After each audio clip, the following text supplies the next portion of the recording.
Minerals, agri oxygen వాడుతున్నాం. Agri mass, agri humic ఇవన్నీ మందులు స్ప్రే చేసి కొడుతున్నాం. కొట్టడం వల్ల ఇట్లా గొలుసు మంచిగా విడిచింది.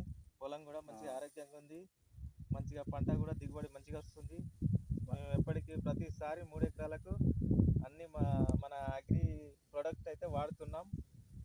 మీరు కూడా వాడాలి, ఇట్లా పంట తీసుకోవాలని మేము కోరుకుంటున్నాం. రెండు సార్లు వేసుకుంటా వాడితే ఇట్లా వదను వడ్డుకుంటాం. వదను బాగా వస్తుంది, పంటకు మంచిగా వస్తుంది. మొగి పురుగు లేకుంటూ ఏది లేకుండా ఊస గీస పోకుండా మంచిగా పండుతుంది. నేను ఎప్పటికి వాడతాను సార్, ఇప్పటికి 2-3 సంవత్సరాలే అగ్రికల్చర్ మందులే వాడతాను. ఇక ఆరోగ్యాన్ని సుతం గోళీలు దాలే తీసుకొని కాళ్ళ నొప్పులు ఉండే అవి సుతం సాపైన ఎప్పటికీ నడుస్తూనే ఉన్నాయి. వ్యవసాయం చేసుకుంటాను. ఇక దీని తేడా అన్నది ఏది లేదు. ఇక పంటకైతే మాకు మంచిగా అనిపిస్తుంది. ఎప్పటికి వాడతానా సార్, ఉండండి.